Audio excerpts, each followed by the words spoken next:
Salam Indonesia, salam Nusantara dari Sabang sampai Merauke, dari Miangas sampai Pulau Rote. Mantalah iman kita, mantalah kasih kita, mantalah pengharapan kita tentunya dalam Yesus Kristus yang menjadi Tuhan dan Juru Selamat kita dan Juru Selamat dunia. Jangan katakan bahwa Yesus itu bukan Tuhan, jangan katakan pula bahwa Yesus bukan Juru Selamat.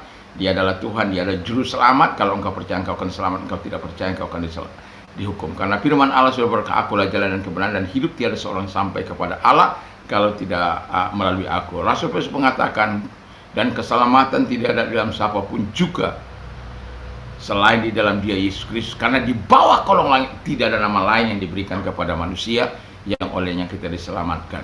Dan karena begitu besar kasih Allah akan dunia ini, sehingga Ia mengaruniakan anaknya yang tunggal supaya setiap orang percaya kepadanya tidak binasa, melainkan beroleh hidup yang kekal.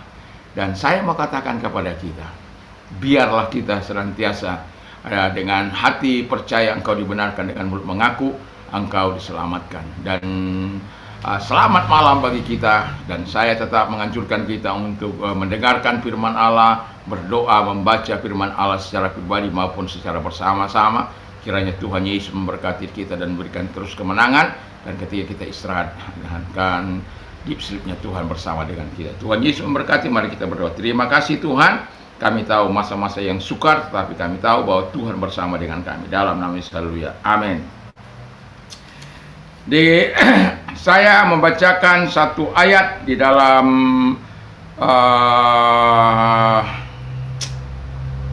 2 Timotius 3 ayat yang pertama.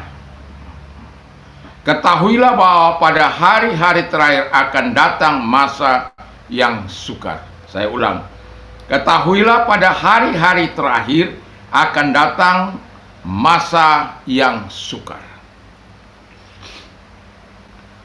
Kalau kita melihat situasi zaman ini, kita akan merasa miris. Bagaimana tidak miris? Ada anak mencungkil mata orang tuanya. Ada ibu membunuh anaknya oleh karena tambah makanan. Ada suami membunuh anak dan istri karena merasa tidak sanggup lagi menafkahi hidup mereka. Dan peristiwa-peristiwa yang begitu luar biasa. Ada orang membunuh suaminya karena harta. Ada orang membunuh istrinya karena harta, dan lain sebagainya. Kalau di Amerika sekarang ini sangat-sangatlah luar biasa. Karena apa? Bayangkan orang mau sekolah saja harus melewati detektor. Itu sesuatu yang sangat luar biasa. Kita masih bersyukur, masih dalam keadaan aman, terkendali. Tetapi walaupun demikian, kita sudah lihat juga ada banyak peristiwa-peristiwa kejahatan yang kadang-kala di luar nalar kita. Karena ada yang menyembelih orang, yang memisah-misahkan satu dengan yang lain. Kejahatan yang sangat luar biasa. Kalau kita perhatikan 20 tahun, janganlah 20 tahun yang lalu, 5 tahun masa-masa yang lalu sampai masa kini, betapa sangat mengerikan. Dan saya membaca di dalam Stephen Covey dalam bukunya The 7 Habits of Highly Effective Families. Ya, selama 30 tahun terakhir, keadaan bagi keluarga telah berubah secara kuat dan dramatik. Angka kelahiran tidak sah telah meningkat lebih dari 400%. Anda bisa bayangkan. Waduh, mengerikan, 400%.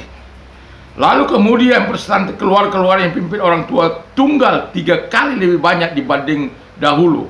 Angka perceraian naik lebih 2 kali. Bunuh diri di antara remaja meningkat sampai 30%. Uji ketangkasan pelajaran di antara semua siswa menurun 73%. Karena apa? Alat-alat ini, orang tidak lagi melatih pemikirannya, tidak lagi mau belajar, tidak lagi mau membaca buku maupun firman Allah, karena mereka sudah tergantung sekali dengan alat yang dinamakan alat setan, yaitu HP. Alat ini bisa menjadi alat setan, tapi juga sekaligus bisa menjadi alat Tuhan. Kalau digunakan kepada hal-hal untuk kemajuan, itu sangat baik. Tapi apabila digunakan untuk setan, nah itu yang ya kita sudah tahulah itu. Dan ada banyak orang terikat olehnya. bahkan belasan jam bisa bermain HP tanpa lepas. Kalau bisa tak bekerja, itu 24 jam. Makanya ada seorang anak yang kecanduan oleh karena sudah habis pikiran orang tuanya, bagaimana caranya anak ini bisa terlepas.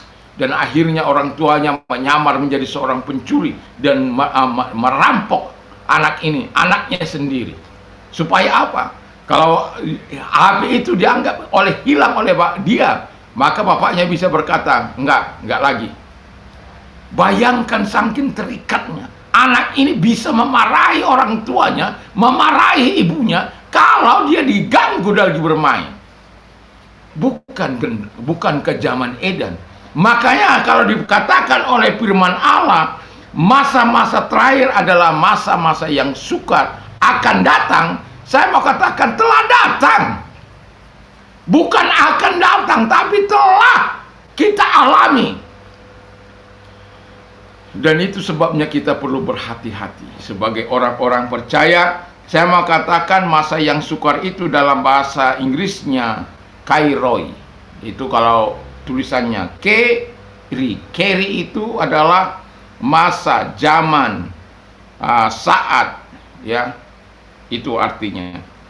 Jadi kalau kalepoi, ya, kalepi dari kata kalepos, ya. Kalepos itu keras, sulit, ganas, penuh kekerasan, liar, keras, tidak dapat dikendalikan. Kalau Anda lihat zaman ini, aduh, kita lihat dulu, sulit. Dunia sedang mengalami kesulitan. Jepang, Inggris, negara kuat, pound sterlingnya yang begitu luar biasa, begitu mengalami masa yang sulit. Dan dampaknya kepada negara-negara yang sedang berkembang, termasuk Indonesia. Dan kita berdoa supaya Indonesia tidak dilanda krisis ini semakin lama. Dan kalau kita lihat juga sukar, masa-masa yang sukar. Alkitab mengatakan, diterjemahkan sukar. Tapi saya mau katakan itu memang sudah kita alami. Setiap orang percaya pasti mengalami yang namanya sukar. Lalu kemudian ganas. Apa yang ganas? Situasinya ganas, keadaannya ganas, masanya ganas, orang-orang menjadi ganas. Buktinya ada banyak pembunuhan yang tidak wajar, dipotong-potong, kepalanya ditaruh di mana, badannya ditaruh di mana, baik itu oleh orang-orang terdekat maupun para perampok yang secara accident. Dan saya mau katakan situasinya ganas. Lalu kemudian penuh kekerasan. Kita lihat saja keadaan dunia ini penuh dengan kekerasan. Dan itu bagaikan orang-orang yang tidak siap, ya. Dan itulah sebabnya kita perlu menyerahkan diri kepada Tuhan. Dan kita harus bersyukur senantiasa kepada Tuhan. Karena apa? Kita tetap dijaga, dipelihara, dilindungi dari orang-orang yang tidak bertanggung jawab. Kita harus bersyukur semuanya itu. Dan kita terus menyerahkan diri kepada Tuhan. Lalu dikatakan keras. Ya, memang dunia ini keras. Tidak dapat dikendalikan. Bayangkan kalau di dalam Matius 8 ada orang dua kerasukan yang tidak dapat dikendalikan. Begitu luar biasanya mereka. Dan ketika Yesus datang, mereka dilepaskan. Dan setan-setan itu tinggalnya di kuburan-kuburan dan tidak ada orang berani lewat dari situ. Tapi Yesus melepaskan mereka. Yang mau saya katakan adalah, apapun situasi dan kondisi Anda, yang dapat melepaskan kita hanyalah Yesus. Memang masa-masa yang sukar, memang masa-masa yang sulit, memang masa-masa yang tidak dapat dikendalikan. Dan satu lagi kata yang dua lagi kata yang disebut dengan kata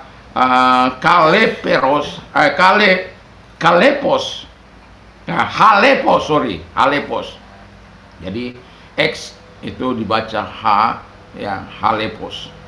Nah, halepos itu juga mempunyai arti digoncang badai. Jadi kalau digoncang badai, kita tidak dapat mengendalikan badai. Situasi kita mungkin seperti itu, tapi saya mau katakan kepada kita bahwa kita harus tetap berada di dalam Tuhan. Kita harus tetap berada dalam kendali Tuhan. Kita harus tetap berada dalam keadaan yang diberkati oleh Tuhan.